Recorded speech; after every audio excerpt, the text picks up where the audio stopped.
Our third recipient is Tiffany A. Sargent, who received her master's degree in industrial engineering from NC State in 1994 after earning her baccalaureate degree in industrial engineering and operations research from the University of Massachusetts. She also has a project management professional certification. Tiffany began her career at Intel Corporation as a manufacturing systems engineer and then rotated through 5 different business groups, taking on various leadership and management roles. She led multiple complex technical endeavors across different fields, most notably in software, enterprise information technology, security, chipset platform, and the Internet of Things. Beyond her technical roles, she has held positions as a business strategist, innovation manager, operations manager, people manager, program manager, and program office manager.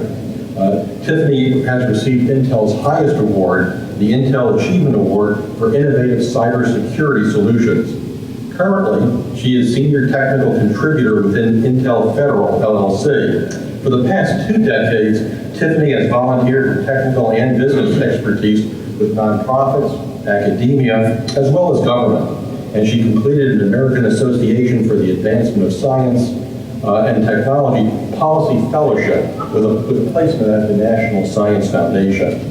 The Phoenix Junior League recognized her as the 75th Anniversary Outstanding Women Honoree and also awarded her the Mary Harriman Community Leadership Award. The Phoenix Business Journal inducted her as a member of the 40 Under 40 class. In 2014, Connected World Magazine named her as one of the women of M2M. Please welcome Tiffany A. Sargent.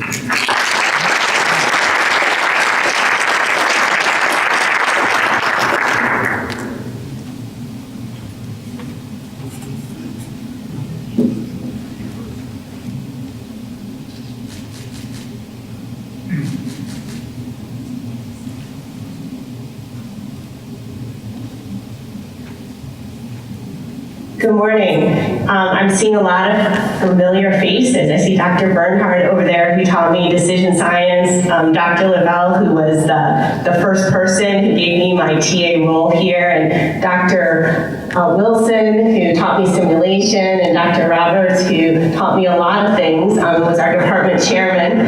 And also, I see the person who taught me my first class in data systems.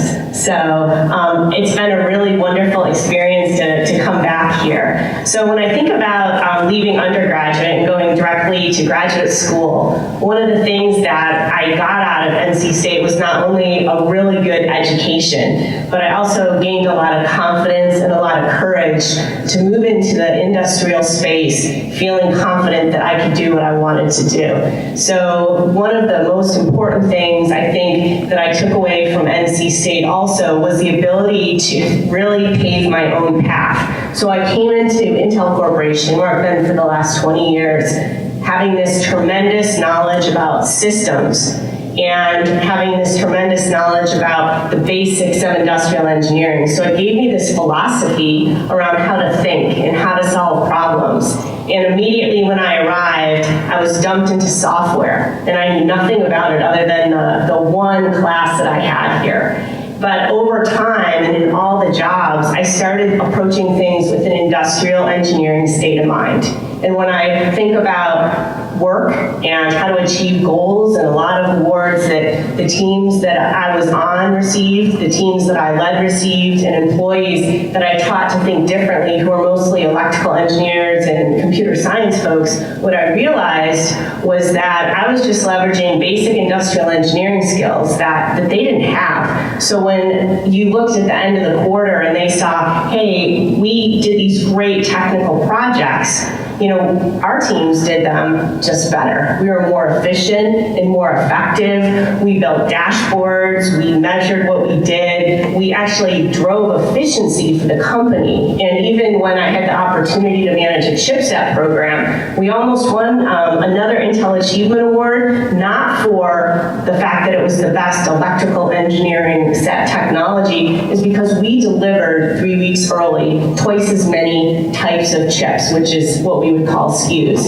And people are like, well, how did you all do that? And we literally would have meetings and sit there and think about, okay, if we optimized the development processes, and let's say we ordered our boards in different lot sizes, we could start validation earlier. It actually costs like, a few $1,000s more to break these up. But if you looked at the whole optimization of the program, it was costing $35 million, 400 engineers' time. What's a couple hundred, hours of savings in a critical path environment, in terms of us really sharing that with the leadership and saying, just pay the extra $10,000 to make these few extra boards, we can get done faster. And so if I look at every time I was recognized or any time our team was recognized, it was all because of thinking from an industrial engineering point of view.